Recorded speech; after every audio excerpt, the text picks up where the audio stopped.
그 다음에 30 몇 번이지? 34번. 다음에 제시된 언어의 기능과 거리가 먼 것. 인간의 의사소통을 위한 표현 전달 도구로서의 즉 기능이라고 했는데 의사소통을 한다는 거잖아. 그러니까 청자를 염두한다는 얘기인데 이 얘기와 가장 거리가 먼 거 뭐예요? 표출적 기능. 표출적 기능은 청자에 대한 고려가 크게 필요 없으므로 즉 표출적 기능이지. 35번 발화의 기능 면에서 즉 나머지와 다른 것은 발화가 뭐냐면 말하기야. 발화가 말하기입니다. 그러니까 말하기의 기능에서 나머지와 다른 것. 1번 이렇게 멋있는 옷을 본 적이 있습니까? 이는 표현적 기능이면서 동시에 또 뭐가 가능하지? 이 옷을 사라. 이렇게 멋진 옷이니까 사라. 그렇죠? 여러분들 멋있는 옷 또는 멋있는 액세서리 이런 것들은요 절대로 보고만 사면 안 돼요. 그죠? 너한테 어울리는지를 봐야 돼. 그렇습니까? 자, 쌤이 지금 생각나는 게 내가 그때 중딩 때 좀 이상한 짓을 많이 한 것 같아. 그때 이 중국 영화가 유행했어요. 그 주윤발 나오고 이 바바리에 이 바바리 코트에 이쑤시개 쑤시면서 이러고 다니는 홍콩 영화가 유행했는데 그때 우리가 교복 까만 걸 입었잖아. 까만 걸 입고 그때는 다 빡빡머리고 뭐 교복 자유라 이런 게 아니었으니까. 그런데 외투는 비가 오거나 뭐 할 때 날이 추울 때는 외투는 사복을 입을 수 있었어. 그러니까 이 중딩 애들이 바바리를 산 거야. 그래서 그때 우리 친구들하고 어디 동대문에 가가지고 싼 거를 그래가지고 새 놈이 어울리던 그때는 선생님이 친구가 있었기 때문에 그 새 놈이 바바리를 걸치고 그리고 딱 정문을 들어가는데 정문에 학생부가 있잖아. 학생부장 그 담당하는 선생이 몹시 놀라는 눈초리로 바라보더니 이리 오라고. 근데 너네 지금 뭐 하는 거니? 그래. 아니 왜요? 그랬더니 갑자기 너네가 이 자식아 뭐라고 똑같이 옷을 그러니까 바바리를 걸쳤다는 게 뭐라 그런 게 아니라 똑같은 외투를 입고 이 저 뭐야 그 남학생들 들고 다니는 그 시꺼먼 가방 들고 셋이 이렇게 오니까 선생님은 이제 보더니 너네 조폭이냐 뭐 불량 청소년이냐 그래. 아니 그게 아닌데요 그랬더니 갑자기 눈을 부라리면서 옷을 벗으라고 그러더니 또 패지 뭐. 그래서 옆에 바바리를 입고 첫날 그렇게 맞고 바바리는 뺏기고 그리고서는 수업 끝나고 찾아가라 하는데 찾아가면 또 때릴 것 같아가지고 결국에는 계속 못 찾아가다가 졸업식 때 셋이 용기를 내서 찾아갔더니 선생님이 돌려주면서 자기는 교사 생활 하면서 이렇게 어처구니 없는 장면은 처음 봤다 그러면서 너네 이거 다 크거든 입으라고 그러고 돌려주더라고. 근데 그때 한번 이 저 뭐야 옷이라는 게 지금 생각하면 얼마나 안 어울렸겠어요. 알겠어요? 교복 위에다가 그것도 바바리가 길잖아. 질질질질 끌리면서 그게 뭐 하는 짓이냐고 쬐끄만 것들이. 그래서 참 근데 그런 것도 중학생 때는 해보는 것 같아요. 자, 그래도 선생님은 의외로 중고등학교 때 담배는 안 배웠어요. 그리고 술은 못하기 때문에 그때도 체질적으로 못해서 술도 그렇고 그러다 보니까 그래서 아마 친구가 없어진 것 같아요. 왜냐면 수학여행이나 이런 거 가면 남학생들이 몰래 술도 마시고 뭐 이러는데 나는 담임선생님한테 이른다고 그랬거든. 그래서 너네 그러면 담임선생님한테 이른다 그래가지고 결국에는 우리 반만 아무도 술을 안 먹는. 왜냐면 나는 이른다 그러면 이르거든. 그래서 우리 엄마 그래서 지금 생각하니까 참 가짜는 애가 아니었나. 쌤이요 가만히 돌아보면 20살 이전에는 스스로는 올바르다고 여겼지만 못됐던 것 같아요. 그러니까 사회성이 결여되지 않았나. 그나마 스님이 사회성이 좀 키워진 건 세상에 나오고 나서인 것 같아요. 스님은 대학 때도 사회성이 결여됐던 것 같고, 그리고 군대 가서도 마찬가지 별로 그렇게 무슨 명령에 의한 거라 사회성이 키워졌다고 보기는 어렵고요. 오히려 내가 사회에 나와서 비로소 이제 어른이 되면서 그때부터 하나하나 배운 게 아닌가 싶어요.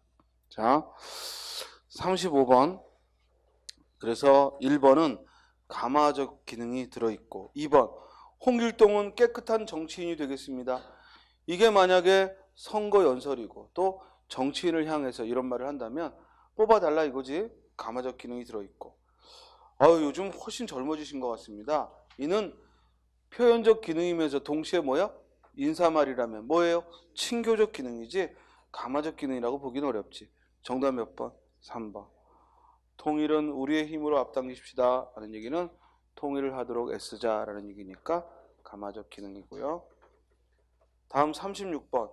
서울 시민은 깨끗하다라고 표라고 했어. 표. 그죠? 서울 시민은 깨끗하다라는 어떤 평가가 아니라 표니까 이는 어떤 기능을 가지고 있나요?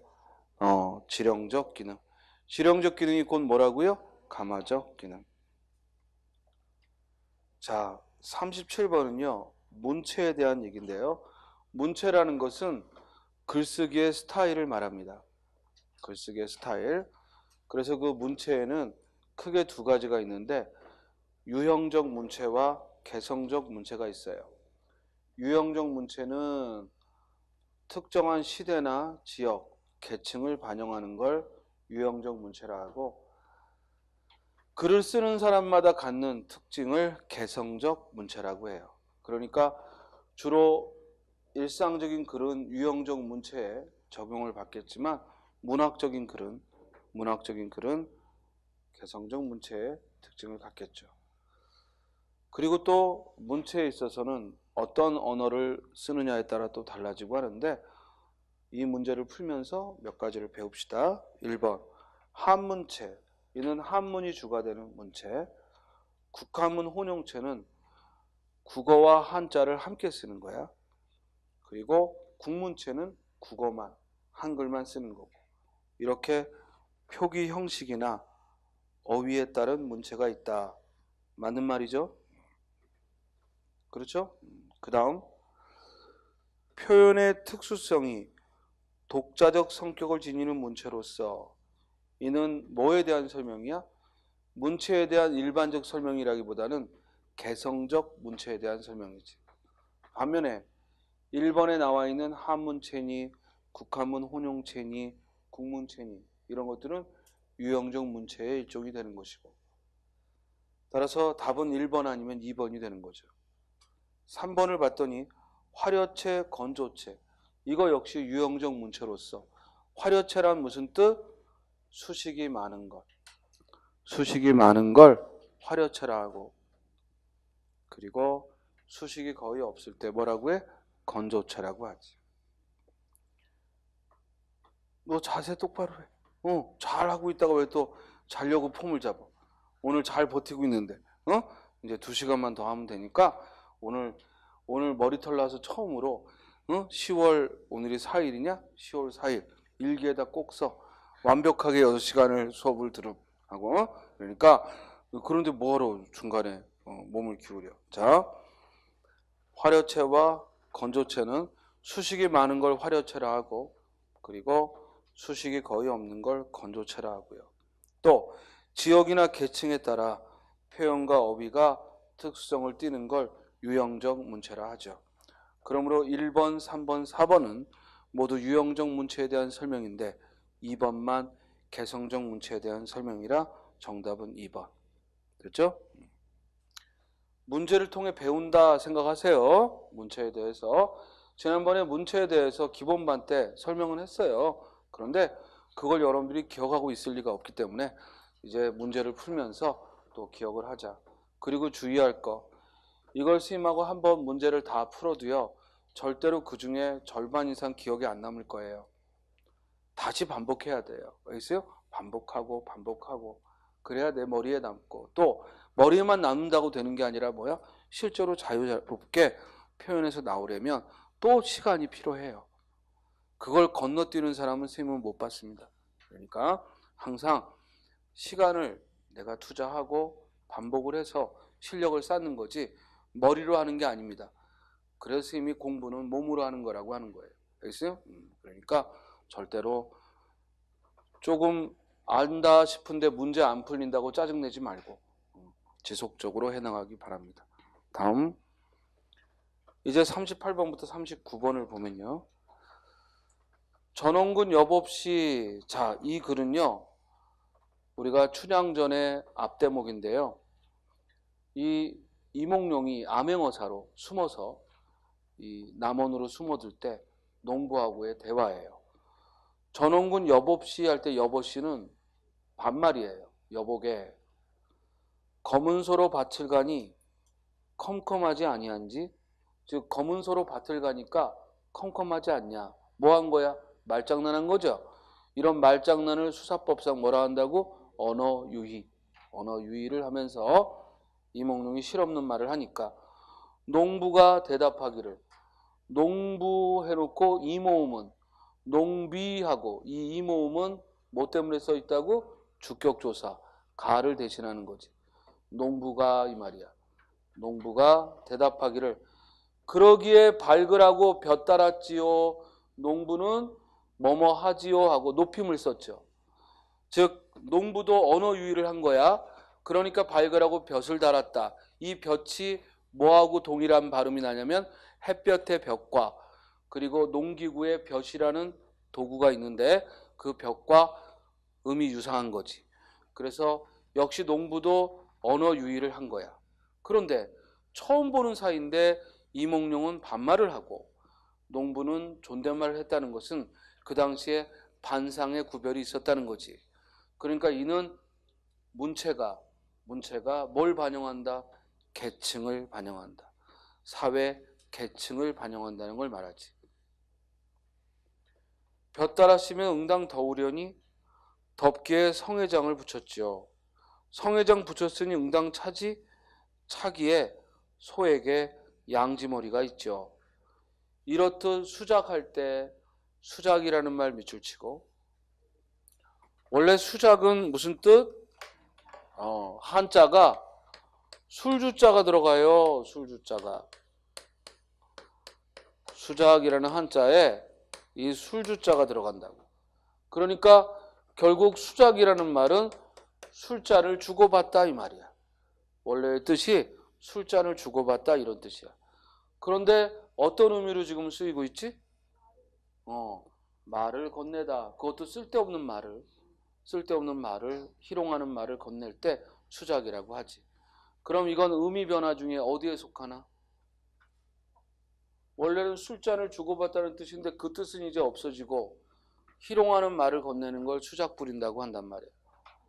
그러면 의미 변화의 종류 중 이동이죠. 이동. 확장, 축소, 이동. 이거부터 생각해야지. 이동이고 좋은 의미로 변했어? 나쁜 의미로 변했어? 나쁜 의미로 변했으니까 의미의 타락이 일어난 거고, 좋은 의미로 변하면 의미의 향상이라고 하고, 좋은 의미로 변하면 의미가 향상됐다라고 하고, 나쁜 의미로 변하면 타락했다고 하는 거야. 알겠죠? 이렇듯 수작할 때 한 농부가 내달하며 니로되 하면 말하기를 우스운 자식 다 먹었다. 여기서 우스운 자식은 누굴 가리켜? 이몽룡을. 얻어먹은 비렁뱅이 녀석이 반말짓거리가 웬일인고? 저런 녀석은 근중을 알게 밑줄 치고. 원래 근중을 안다라는 것은 혀의 무게를 잰다 이런 얘기인데, 혀의 무게를 잰다는 얘기는 무슨 말이냐면 결국 예의를 알게, 예의범절을 알게 혀를 순배제 빠일까 보다. 순배제 하면 혀를 뿌리째 뽑아버릴까 보다. 엄청난 말을 하고 있지. 그러니까 저 자식 저 혀를 뽑아버려야겠다. 응? 예의범절을 알게 혀를 뽑아버릴까 보다. 그랬더니 이제 그 다음에 능부가 아서라 예 하고 말리죠. 그러니까 행색은 초라한데 이게 양반집 자제라는 게 보이는 거야. 그러니까 이몽룡은 암행어사로 신분을 감추고 들어갔지만 실패했지. 알겠어요? 그런데 월매하고 향단이한테 그죠? 자기가 거지다 이렇게 말을 하니까 월매나 향단이가 속았다는데 속은 척 해준 거지. 그리고 춘향도 속은 척 해주고 그래서 이 새끼가 암행어사가 됐구나 하고 마음을 놓은 거지. 그래서 이렇게 이몽룡이 농부하고의 대화에서 이처럼 처음 보는 사이인데도 양반은 반말을 하고 그리고 즉 평민은 존댓말을 하는 데서 바로 문체가 뭘 반영한다? 사회 계층을 반영한다. 그러면 38번 문제는 이와 같은 차별적 문체가 사용된 것으로 볼 수 없는 것, 즉 사회 계층 간의 차별을 보이는 게 아닌 걸 묻는 거죠. 그렇죠? 1번 구이가 너기샤대. 구이라는 건 꽃 파는 처녀의 이름이야. 꽃 파는 처녀인 구이가 생각하기를 이 남자가, 이때 이모음도 주격조사죠. 이 남자가 정성이 지극할세, 정성이 지극함으로 보배를 아니 아끼노다, 보배를 아끼지 않는다 하여 니라샤대 말하기를. 지금 이게 어떤 장면이냐면 선혜라는 부처의 전생의 모습, 남성인 선혜가 남자 이름이야. 전생의 부처지.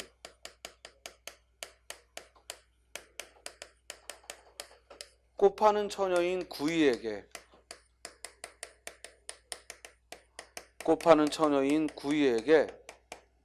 꽃을 사겠다고 한 거야. 그런데 구이가 안 판다고 그러니까 내가 은 500냥을 주겠다고 한 거지. 그러니까 지금으로 말하면 50만 원 줄 테니까 꽃 5송이만 팔라고 한 거야. 그러니까 구이가 깜짝 놀란 거지. 아니 이게 바보도 아니고 왜 꽃을 50만 원이나 주고 사나. 그래서 당신이 뭐 때문에 이 꽃이 필요하냐라고 물었더니 선혜가 뭐라고 대답했냐면 내가 부처께 바치려고. 그러니까 내가 부처께 즉 바치기 위해서 이 꽃이 필요하다 이렇게 말을 한 거지.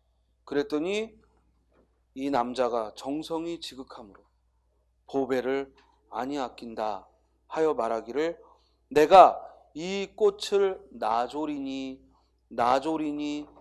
이때 나조리니라는 말은 드리다 이 말이야.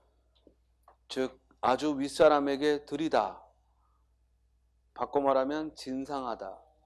즉 윗사람에게 드리는 걸 진상한다고 해. 즉 드리다 바칠 것이니 원한단 원컨대 내 생생에 그대 가시다외야지라. 이때 가시란 뭐야? 아내야. 그대의 아내가 되고 싶다. 그러니까 돈은 필요 없고 내가 꽃 줄 테니까 대신 나를 아내로 삼아달라라고 한 거죠. 선혜가 대답하기를 내가 좋은 행적을 닦아. 내가 깨끗한, 조화하면 깨끗한, 내가 깨끗한 행적을 닦아서, 즉 깨끗한 행실을 닦아서 일없은 도리 밑줄 치고, 일없은 도리란 진리야. 진리를 구하노니, 즉 내가 행실을 깨끗이 하여 진리를 구하는 입장이라 죽사릿 인연, 죽고 사는 인연, 이게 바로 뭐야? 결혼이야. 죽사릿 인연이 곧 혼인이라고, 결혼이라고. 결혼은 듣지 못하려다. 이 말은 뭐야? 결혼할 수는 없다. 이렇게 거절한 거죠. 그랬더니 꽃 파는 처녀가 그러면 꽃 안 줘 자식아 이랬죠. 그랬더니 결국 선혜가 그러면 뭐 내가 당신의 뜻을 따르리다 이렇게 한 거죠. 알겠죠? 자, 이 1번은 결국 남자인 선혜는 반말을 하는데 여성인 구인은 높임말을 하고 있어. 그러니까 처음 보는 사이인데도 남성인 선에는 반말을 하고, 그리고 여성인 구인은 높임을 쓰니까 이는 뭘 반영하냐면 당시의 가부장적 사회제도를 반영한 거지. 역시 똑같은 계층의 차이는 아니지만 남녀의 사회제도의 차이니까 역시 차별적인 게 들어있죠. 이해됐어요? 2번 그대랄, 그대에게 이 말이야. 그대에게 상등 양반의 밥 먹기를 가르치리라. 그러니까 최상위 양반 계층의 식사 예절을 가르쳐 주겠다. 여기서 밥 먹기란 식사 예법이지. 식사 예법을 가르쳐 주겠다. 종이 진지를 고하면 올리라 하지 말고 양반은 뭐라고 해야 된다는 거야? 드리라 하고, 숭늉을 먹으라 하거든. 숭늉을 먹으라 하면 가져오라 하지 말고 뭐야? 진지하라 한다는 거야. 이는 결국 사회 계층에 따라서 언어에 차별을 둔다는 얘기고, 위의 지문과 가장 밀접하지. 이해돼요? 그러니까 만약에 시험 문제가 위의 예문과 가장 밀접한 같은 의미의 문체의 차이를 보이는 거, 그럼 답은 2번이야. 이해돼? 그러나 지금 질문이 어쨌든 차별이 사용되지 않는 거, 이런 질문이니까 결국 1번, 2번이 둘 다 1번은 사회 제도상의 차이, 2번은 사회 계층의 차이, 결국 차별적 표현이지. 근데 3번에 남의 집에 가서 주인을 찾을 때에는 시골에서는 보통 주인 계십니까? 하고 단도직입으로 찾지만 서울에서는 이리 오너라 하고 우선 누구든지 대문간으로 나오라고 한다. 이는 지역에 따른 차이죠. 그러나 이 지역에 따른 차이일 뿐이지 차별을 둔 표현은 아니죠. 무슨 말인지 알겠어요? 즉 시골에서는 보통 주인 계십니까? 이러지만 이 서울에서는 이리 오너라 라고 표현한다는 얘기는 지역에 따른 차이를 말해줄 뿐이지, 그렇다고 서울에서는 높임을 쓰는데 지방에서는 반말을 한다는 이런 의미는 아니죠. 그러므로 이것도 역시 문체가 지역에 따라 다르다, 이걸 말하고 있는 거지만 차별은 아니죠. 그래서 답이 3번인 거야.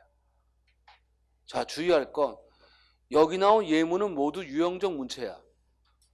그래서 1번은 문체가 사회 제도를 반영한다, 2번은 문체가 사회 계층을 반영한다, 3번은 문체가 지역을 반영한다.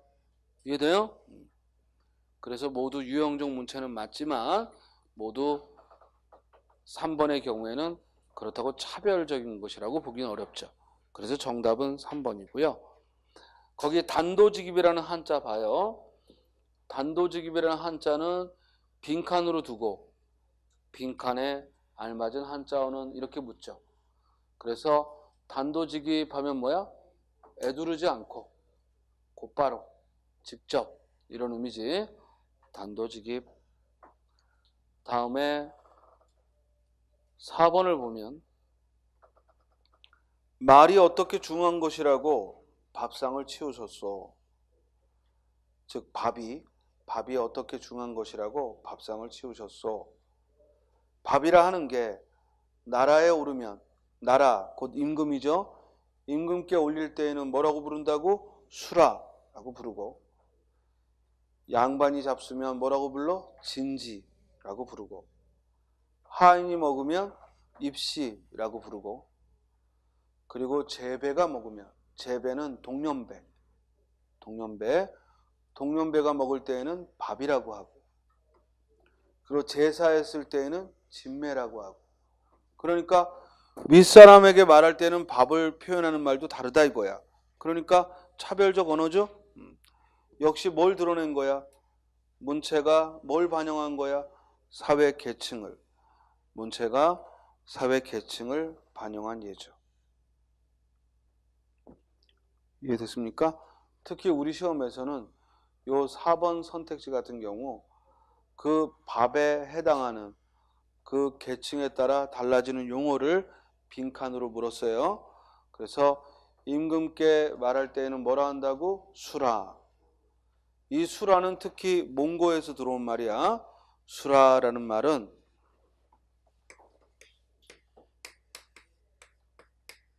이 한자로 이렇게 표현할 수 있는데 이 수라라는 말은 몽고어라고. 몽고. 외래어라고. 몽고에서 들어온 외래어야. 그러니까 임금의 밥을 만드는 곳을 우리가 뭐라고 불러? 수락관이라고 하는데 그러면 사이시오 쓰겠어? 안 쓰겠어? 수락관 그럴 때 사이시오 쓰겠어요? 안 쓰겠어요? 못 쓰죠. 그죠? 왜? 둘 다 한자어기 때문에 한자로 바꿀 수 있고 특히 수라는 외래어잖아. 외래어에는 사이시오 못 쓰지. 그러므로 수락관.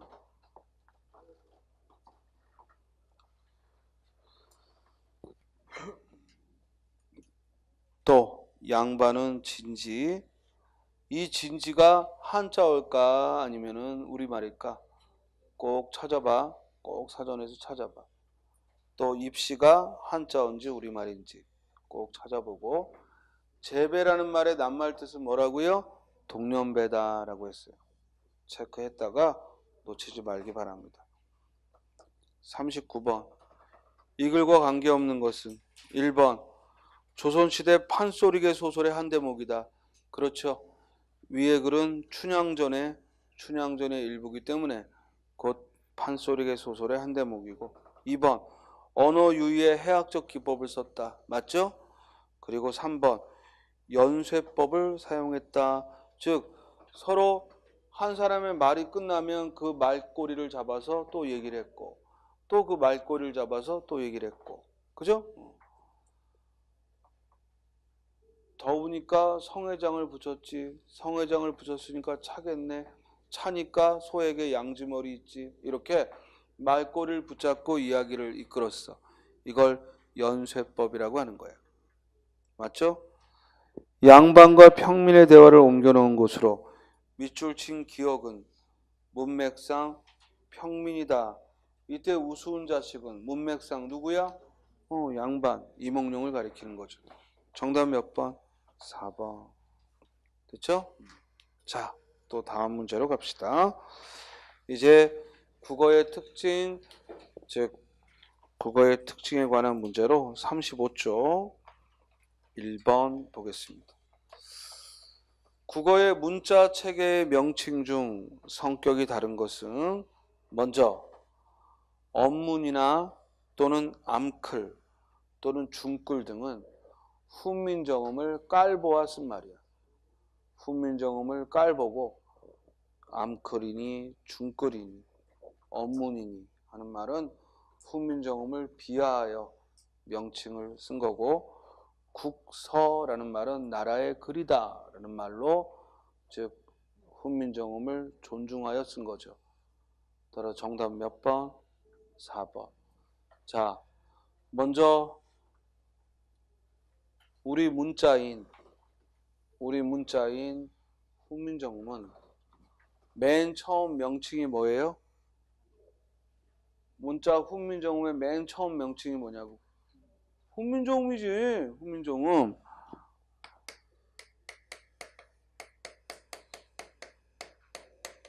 이걸 줄여서 정음이라고도 불렀고 응? 훈민정음이야. 그런데 이 훈민정음을 당대의 사대부들 최만리 같은 사람이 극렬 반대했거든. 그래도 세종이 후퇴하지 않고 기어이 이 훈민정음을 반포했는데 사대부들은 여전히 한문을 쓰면서 이 훈민정음을 우습게 여겨서 이건 언문이다. 말에나 어울리지 한문처럼 깊이 있는 문장에는 어울리지 않다 하고 언문이다 하고 비하하여 얘기를 했고 또 이건 부녀자들이나 쓰는 거다. 이건 여자들이나 쓰는 말이다. 그래서 암클이라고 말하거나 또는 이건 중들이나 쓰는 말이다. 중들이라 왜 이런 오해를 또 받았냐면 훈민정음이 만들어지고 월인 청강지곡이니 석보상절이니 이런 불경에 관한 것들이 모두 한글로 옮겨졌거든. 그지? 그러다 보니까 이건 중들이나 쓰는 거다. 그래서 중글이다. 이렇게 비하하는 말을 썼다고. 그렇죠? 그러다가 중종 때 최세진이 훈몽자회라는 책에서 반절이라는 이름을 붙였고, 이 반절이란 말은 한자에 토를 다는 말이다. 그래서 이것도 썩 높임의 표현은 아니죠. 대신 이 반절이라는 말은 최세진이 훈몽자회라는 책에서 반절이라는 말을 썼어요.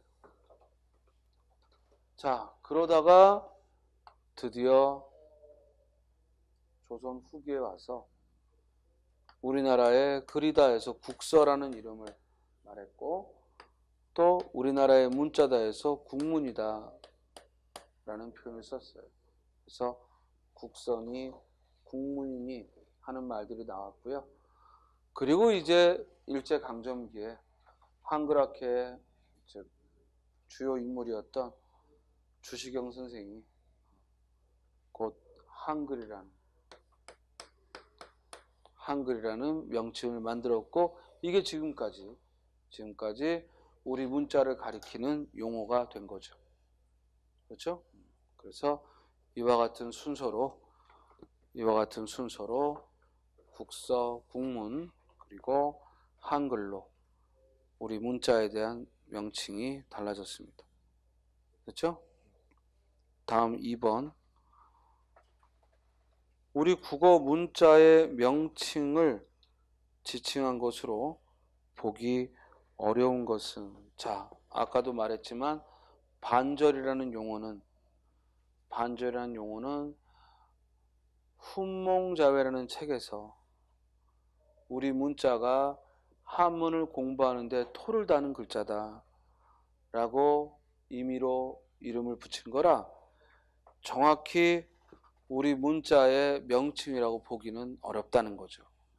그러니까 반절은 한문에 도움이 되는 글자다 이런 의미로 최세진이 훈몽자회에서 명칭을 붙인 겁니다. 정답은 2번. 3번. 명칭을 순서대로 쓰라 했는데 이 무섭게 기억을 기억이라고 읽는 기억이라고는 북한에서 읽는 거예요. 그러니까 혹시 또 탈북자 출신의 친구가 있다면 기억이라고 읽을 수는 있지만 계속 남쪽에 사는 여러분들은 기억이라고 해야지. 그 다음 디귿이 아니라 디귿이고, 그리고 시옷이고, 그리고 맨 끝에는 티읕이죠. 그러니까 정답이 될 수 있는 건 3번과 4번이 똑같이 써 있네. 그래서 3번, 4번이 문제에 똑같이 나오는 바람에 둘 다 답이 될 수 있습니다. 됐죠? 그래서 3, 4번 즉 둘 다 답이 될 수 있고요. 4번 한글 자모의 명칭을 옳지 않은 거 몇 번? 1번. 그 다음 5번 국어는 이것을 배경으로 한 언어. 국어라는 말 자체가 나라 국자에 말씀어자니까 결국 무슨 말이야? 나라의 언어라는 얘기지. 따라서 국가를 배경으로 한 언어로 그 국민 대다수의 공식어이면서 통용어가 되는 거예요. 정답은 4번. 즉 국어는 국가를 배경으로 한 언어로 그 국민 대다수의 통용어이면서 공식어가 되는 것이 바로 국어입니다. 그래서 국가 통치상의 공식어고 그리고 국민 대다수의 통용어지. 그러나 표준어만이 국어인 건 아니지. 그럼 우리 전라도 사투리, 경상도 사투리, 충청도 사투리는 모두 우리말이 아닌가? 아니죠? 그러므로 표준어라고만 우리 국어를 정할 수는 없죠. 이해됐어요? 표준어라는 것은 일부러 규범을 위해서 교양 있는 서울 사람들이 쓰는, 즉 현대 서울말, 교양 있는 사람들이 쓰는 현대 서울말이라고 일부러 정해놓은 것이고, 국어라는 것은 표준어뿐만 아니라 방언이 포함이 되는 것이니까, 즉 표준어라는 말이 들어갈 필요는 없죠. 그리고 민족이 또는 사회가 국어를 쓰는 건 아니죠. 알겠습니까? 우리 같은 민족이라도 저쪽 연변에 사시는 분들, 이런 분들은 러시아어나 중국어를 하고, 또 같은 민족이라도 미국에 살고 있는 분들은 영어를 쓰는 거니까 민족과는 밀접한 관계 없습니다. 알겠습니까? 그리고 같은 언어를 쓰는 사회를 언어사회라고 하는데, 그 언어사회에서 쓰는 말은 언어일 뿐이지 그걸 국어라고 하지는 않죠. 그러니까 우리 국어는 한국어지만요, 우리가 영어권에 가서 영어를 쓰면 우리는 영어권의 언어사회에서 영어를 쓰는 사람이 되고, 그렇다고 그 영어를 우리 국어라고 하지는 않습니다. 알겠죠? 6번, 표준어의 사정 원칙이 아닌 거. 자, 표준어란 교양 있는 사람들이 두루 쓰는 현대 서울말이다. 표준어의 정의는 표준어란 교양 있는 사람들이 두루 쓰는 현대 서울말이다. 이게 표준어의 정의야. 따라서 교양 있는 사람들이란 건 사회적 조건, 즉 계층적 조건을 말한 거고, 사회적 조건, 계층적 조건을 말한 거고, 그리고 현대라는 건 시대적 조건을 말한 거고, 그리고 서울말이라는 건 지역적 조건을 말한 거죠. 그래서 표준어의 정의에는 사회적 조건, 다른 말로 계층적 조건과 시대적 조건, 지역적 조건이 나와 있는 겁니다. 그러나 발음상의 조건은 관계없죠? 정답 몇 번? 1번. 7번 문제. 7번 문제는 표준어의 기능을 말하고 있는데요. 칠판 잠깐 볼까요?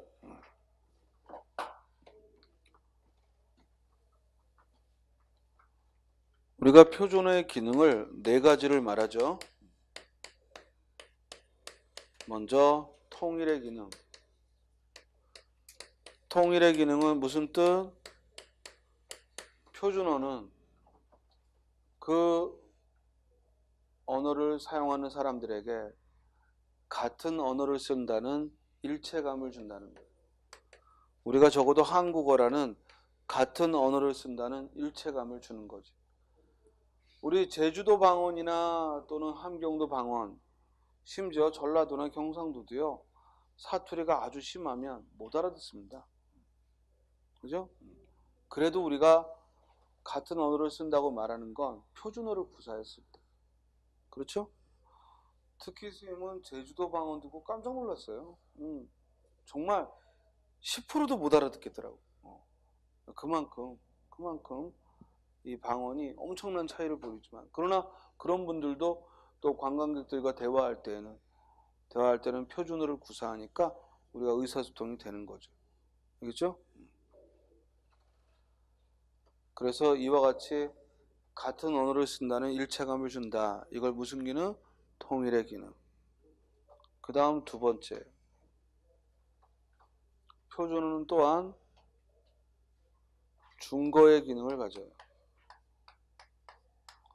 표준어가 있기 때문에 이게 맞다 틀리다를 정할 수 있는 거예요. 넝쿨이 맞냐, 덩쿨이 맞냐, 넝쿨이 맞다 라고 말할 수 있는 건 표준어가 있기 때문이지. 그래서 이렇게 규범으로서의 표준어는 역할을 합니다. 다음, 독립의 기능이 있습니다. 표준어가 독립의 기능을 갖는다는 얘기는 이 표준어와 표준어를 통해 나라마다의 구별을 할 수가 있다는 거예요. 즉 다른 나라 말과 비교, 구별할 수 있다는 거지. 그래서 독립의 기능은 다른 언어와 차이를, 다른 언어와의 차이를 둘 수 있는 게 바로 표준어를 가지고, 우리가 일본어의 영향을 많이 받은 저쪽 아래 지역의 언어들을 일본의 또 우리 언어의 영향을 많이 받은 그런 지역과 비교한다면, 그런 사투리끼리 비교한다면 유사점이 많을 거란 말이야. 그러면 이게 한국어인지 일본어인지 구별이 힘들 수도 있죠. 그렇지만 한국어와 일본어를 비교한다 그러면 한국의 표준어와 일본의 표준어를, 왜냐면 일본도 사투리가 엄청 다르다며. 그러니까 이 일본과 우리의 표준어와 표준어끼리 비교를 하는 거라고. 됐습니까? 그걸 독립의 기능이라 해요. 그 다음 끝으로 우월의 기능. 자, 우월이라는 말을 써서 오해하면 안 되는 게, 표준어를 쓰는 사람이 우월하다 이게 아니라 항상 공식적인 석상에서는 표준어를 우대한다는 거예요. 그렇지? 그래서 공식 석상에서는 항상 공식어로서의 역할을 표준어가 한다는 얘기고, 이는 곧 표준어가 우월의 기능을 갖는 거예요. 만약에 경상도 대통령이 나왔다고 국무회의를 경상도 말로 하거나, 전라도 대통령이 나왔다고 국무회의를 전라도 말로 하거나 이러지는 않는다 이거야. 그게 왜 끔찍한 일이냐면, 우리는 안 그래도 대통령 눈치를 많이 보고, 생각해봐. 어느 회사의 회장님이 경상도 사람이거나 전라도 사람이야. 근데 회의를 경상도 말이나 전라도 말로 해. 그러면은 밑에 부하 직원은 못 알아듣는 건 둘째치고 이제 그 말을 따라 하겠지. 무슨 말인지 알겠어요? 회장이 아무리 또는 대통령이 아무리 아유 그렇게 하지 말라고 해도 따라하게 됩니다. 그래서 공식적인 석상에서는 뭘 쓴다? 표준어를 구사하는 것이고, 이를 우월의 기능이다. 이해됐어요? 자, 그러면 표준어가 이러한 기능과 관련해서 재미있는 실험이 외국에서이지만 사회 언어학자들에 의해 행해져 왔다. 가령 여자들은 남자들보다 표준어 지향적이라는 연구 결과도 하나다. 여성들이 남성들보다 표준어를 더 빨리 배우고 더 열심히 쓰는 경향이 있다는 것인데, 이런 현상에 대한 해석이 재밌다. 남자들은 직업에 의해 사회적 지위를 드러낼 수 있는데 비해 여자들은 그럴 만한 수단이 없고, 따라서 표준말을, 즉 상위층의 말을 구사함으로써 신분의 높임을 과시하고자 한다. 물론 우리나라에는 좀 어울리지 않는 말이죠. 왜냐하면 우리나라는 상류층이라고 이 계층을 인정을 잘 안 해요. 실제로는 상류층이 존재함에도 불구하고 우리는 쓰잘데기 없이 평등의식이 너무 강해. 그래서 괜한 질투심도 많고. 무슨 말인지 알겠어요? 아니 상류층이 백화점에서 정말 VVIP의 대접을 받으면서 소비하는 건 우리같이 평민층에게는 이 어찌 보면은 질투할 거리도 아닌 거야. 무슨 말인지 알겠어요? 1년 연봉에 해당되는 걸 하루아침에 소비하고 나온다. 근데 우리는 그런 계층을 인정하지 않는 거야. 우리 영국의 왕족 또는 일본의 왕족이 아무리 화려운 생활을 해도 국민들이 질투하지 않아요. 왜? 그들은 그런 계층이니까. 무슨 말인지 알겠어요? 근데 우리는요 발칵 뒤집힙니다. 왜냐면 우리는 그런 계층을 인정하지 않으니까. 스님은 우리도 이제는 현실을 인정해야 돼. 무슨 말이냐면 이미 대한민국 사회는 1%의 부자들이 있어. 그들은 우리하고는 정말 다르게 정말 손에 물 안 묻히고 그리고 남들이 해주는 거로만 충분히 생활하고 그리고 오늘은 뭐하고 놀까 이런 고민을 하는 사람들이 있어요. 우리가 그런 사람들에게 굳이 평등의식을 우리가 강조하면서 자꾸만 속상할 필요는 없겠다 이거야. 무슨 말인지 알겠어요? 또 그들도 자꾸만 겉으로 위선을 떨려니 얼마나 힘들겠어. 그러니까 남들이 안 보이는 데서 소위 말하는 뭐야? 갑질을 하는 거야. 그 사람들이 자기 집에 운전수나 자기 집에 정원사 또는 자기 집에 즉 가정부를 절대로 평등하게 보겠어요? 그건 불가능합니다. 불가능해요. 무슨 말인지 알겠어요? 그러니까 사회 문제화되어서 만약에 그들이 비난받는다. 반성할 것 같아요? 천만에요. 재수없이 걸렸다고 생각하겠죠. 대한항공 딸내미가 그 대한항공 사무장을 비행기를 안에서 무릎 꿇리고 그리고 비행기 돌려라. 본인은 잘못했다고 생각 안 합니다. 대신 재수없게 걸렸다고 생각하는 거지. 그러니까 그 집안은 계속 걸리잖아. 그냥 그들은 그들대로 살게 해야 돼요. 우리가 그들을 고치려고 들면요. 속 터져서 못합니다. 절대 안 바뀝니다. 그런 사람들은. 그러니까 우리 직업에서도요.